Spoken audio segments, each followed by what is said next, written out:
सांगली महापालिकेतील जन्म नोंदणीमध्ये घोटाळा झाल्याचा आरोप भाजपाचे माजी खासदार किरीट सोमय्या यांनी केला आहे. थेट सांगलीमध्ये येऊन किरीट सोमय्या यांनी जन्ममृत्यू दाखले विभागाची झाडाझडती घेतली. महापालिकेच्या अधिकाऱ्यांसह महापौर यांच्या उपस्थितीमध्ये किरीट सोमय्या यांची जन्ममृत्यू विभागाची बैठक पार पडली.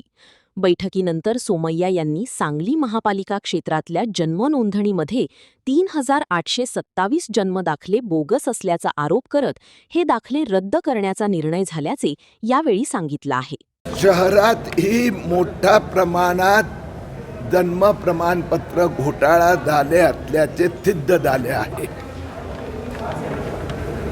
39,906 जन्म प्रमाणपत्र सुधारण्याच्या नावाने गेल्या 16 महिन्यात देण्यात आले आहे.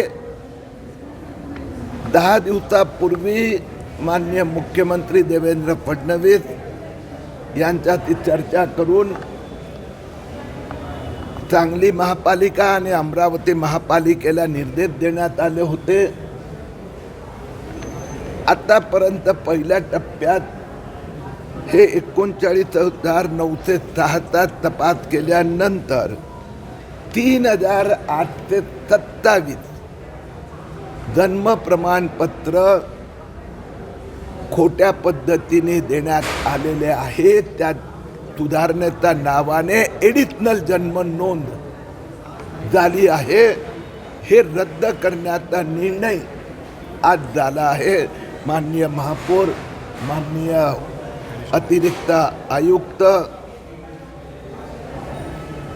उर्वरित जे जन्म प्रमाणपत्र आहेत त्यासाठी मी जिल्हाधिकारी, महापालिका आयुक्त यांना विनंती केली आहे की त्यांनी विशेष समिती गठीत करावी, जशी मुंबई महापालिकेने केली होती. हे 3,827च्या संबंधात FIR पण पुढे दाखल केला जाणार. नोंदणीचा जो प्रकार आहे तो गेल्या अनेक महिन्यांपासून इथं प्रलंबित आहे. खरं तर अनेक मुलांचे पाल्यांचे जन्माचे दाखलेच निघालेले नाही. एक पण जन्म प्रमाणपत्र ज्यांचा नवीन जन्म झालेला आहे, म्हणजे आता यातल्या एकात पण विलंब होण्याचा प्रश्नच उपस्थित होत नाही. अनेक प्रकारचा गैरसमज आहेत.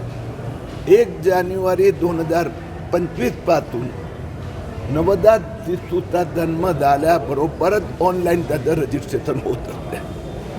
म्हणजे आता जे म्हणतायत ते किमान म्हणजे 17-18 महिन्यापूर्वीच, तर 17-18 महिन्यापूर्वी तर कुठल्या तरी शिशूचा जन्म प्रमाणपत्रा संबंधात तक्रार असेल निश्चित त्यांनी करावी. पण आता तक्रारी 1% पण नाही आहे. म्हणजे आता 10 वर्ष, 40 वर्ष, 50 वर्षापूर्वीचा व्यक्ती येऊन सांगतो की मला जन्म नोंदणी प्रमाणपत्र द्या, हा घोटाळा समोर आलेला आहे. त्यात ते व्यवस्थित चौकशीने पुरावे केल्याशिवाय देता येणार नाही, आता केंद्र सरकार आणि मुख्यमंत्री कार्यालयाने स्पष्ट सूचना केली आहे. म्हणून कुठलाही निर्दोष इमानदार नागरिकांचा डिले होत नाही. ज्यांची नोंदच झाली नाही त्यासाठी प्रोव्हिजन आहेत की त्यांनी न्यायालयात जावं, न्यायालयातून आदेश मिळवावा.